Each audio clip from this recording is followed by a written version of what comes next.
6 महीने के इंतजार के बाद किसानों की फसल मंडियों में पहुंच रही है और किसानों को आए दिन लगातार नई से नई समस्या का सामना है वो करना पड़ रहा है। एक तो कुदरत की मार और ऊपर से सरकारों का किसानों को ना समझना। तो हमारे साथ महावीर जी हमारे साथ मौजूद हैं, उनसे बातचीत करते हैं कि किसानों को और आड़तियों को किन किन मुसीबतों का जो सामना है वो इस फसल के दौरान करना पड़ रहा है। हाँ जी, नमस्कार सर। नमस्कार। हाँ जी, महावीर जी, गेहूं की फसल मंडी में आ चुकी है और किसान अपनी फसल लेके मंडी के गेट पर है, तो किन किन समस्याओं का जो सामना है वो करना पड़ रहा है? देखिए, ऐसा है कि जो सरकार ने ये बायोमेट्रिक प्रणाली जो लागू की है, ये पूरी तरह अव्यावहारिक है। इससे किसानों को परेशानी के साथ साथ आड़तियों को भी परेशानी होती है, क्योंकि ट्रैक्टर के कईयों के नंबर नहीं है, आरसी नहीं है। ये परंपरागत खेती बाड़ी के अंदर जो ट्रैक्टर प्रयोग होता है, तो जमींदार को पता नहीं होता उसकी आरसी कहाँ है, क्योंकि बाप दादे के नाम आरसियाँ चल रही हैं, ट्रैक्टर खेत में ही चलते हैं। यहाँ पर आकर जब वो नंबर मांगते हैं तो स्थिति बिगड़ जाती है। फिर बायोमेट्रिक कई बार कई किसानों की नहीं लगती, उससे टाइम की बर्बादी होती है और किसान परेशान हो जाता है। उसके साथ साथ क्योंकि आड़ती भी किसान और आड़ती का चोली दामन का साथ है, उनका दुख हमारा दुख है, उनका सुख हमारा सुख है, तो हमें भी वहाँ पर जाना पड़ता है। दूसरी बात, एक समस्या जो कई दिनों से आ रही है वो है सबसे बड़ी उठान की समस्या। उठान के अंदर टेक्निकल प्रॉब्लम इनके सर्वर में आने से, पोर्टल में आने से, यहाँ पर पिछले 2-3 दिन से ट्रक खड़े थे।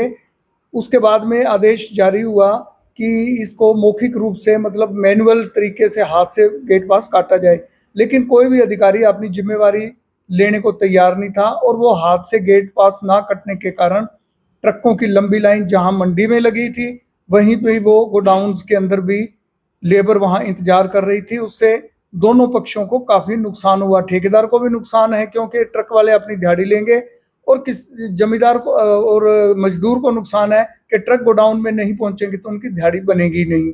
इस प्रकार की स्थिति, ये सरकार को पहले सोचना चाहिए। या तो एक जो बोली होती है, वो बोली की वेरिफिकेशन होने में बड़ी दिक्कत है। आड़तियों को कभी मार्केट कमेटी की तरफ भागना पड़ता है, फिर वहां से अगर वेरिफिकेशन हो जाती है बोली, तो वो फिर उनको हैफर्ड की तरफ भागना पड़ता है। तो ये जिम्मेवारी तो उनकी है, लेकिन आड़तियों को जाकर जगाना पड़ता है, दोनों अधिकारियों को, दोनों विभागों के अधिकारियों को, कि हमारी वेरिफिकेशन कीजिए। और वेरिफिकेशन मेरी खुद की 2 दिन से अटकी हुई थी, कल जाकर क्लियर हुई है। तो इस प्रकार की समस्याएं मंडी में काफ़ी देखने को मिल रही हैं।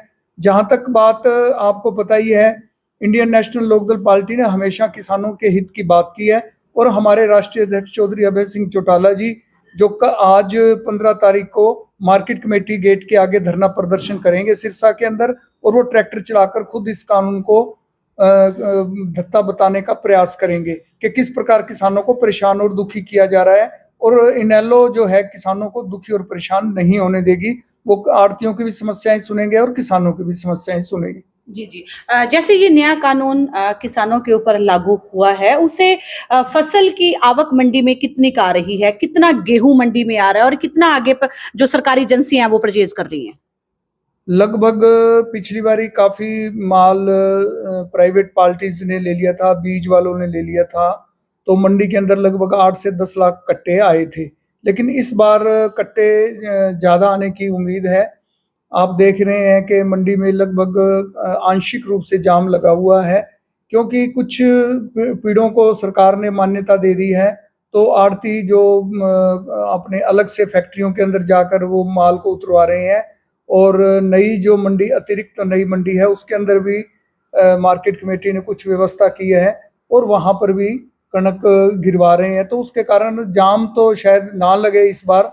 और ट्रक भी ठेकेदार ने कहा है कि मैं ज़्यादा दूंगा, तो जाम लगने की आशंका कम है। लेकिन सीजनली है, क्योंकि कंबाइन का ज़माना है, 1 मिनट में ही सारी कणक कटकर मंडी में आ जाती है। उसको तोलने में भी समय नहीं लगता, लेकिन उठाने में समय लगता है। कभी लेबर की प्रॉब्लम, कभी स्पेशल लग जाती है चावल की, तो कभी रेलवे वहाँ पर जाना पड़ता है लेबर को, तो उसकी थोड़ी सी समस्या तो बनी रहेगी, जो हमेशा बनी रहती है। किसानों का पूरा गेहूं मंडी में आ चुका है? हाँ जी, आ रहा है। जी जी। अभी अंडर प्रोसेस है, कट रहे हैं, और ये पूरा 1 हफ्ता आप मानकर चलो पूरा रश रहेगा। महावीर जी, कुछ दिन पहले लो एंड लस्टर्स टीम्स भी थी, वो यहाँ पर पहुंची थी, क्या रिपोर्ट रही है उनमें?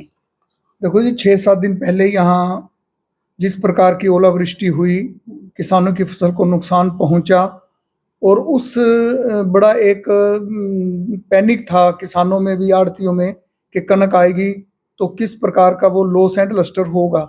उसकी गुणवत्ता को जांचने के लिए केंद्रीय टीम आई थी सिरसा में, रात को आई थी 5-6 दिन पहले। लेकिन आज 7 दिन हो गए, उनकी अभी तक किसी प्रकार की कोई रिपोर्ट नहीं आई, कोई जांच रिपोर्ट नहीं आई। ना ही उन्होंने बताया कि किस एवरेज के अंदर वो उसकी लॉस एंड लस्टर है और किस आधार पर वो कणक को गोडाउन में लगाया जाएगा। अगर कल को फिर ये समस्या आ सकती है किसानों के लिए भी और आड़तियों के लिए भी, तो मैं सरकार से मांग करता हूँ लॉस एंड लस्टर के बारे में सरकार खुलकर गुणवत्ता जांच की रिपोर्ट जो है वो प्रस्तुत करे, ताकि किसान और आड़तियों को राहत मिल सके। तो ये थे हमारे साथ महावीर जी, जिन्होंने पूरी जानकारी है वो इस मामले में दी है कि किसानों को किन किन बातों का जो सामना है वो करना पड़ रहा है और इससे जो आड़ती वर्ग है उनको किन किन मुसीबतों से निकलना पड़ रहा है। वीडियो को शेयर जरूर करें। धन्यवाद।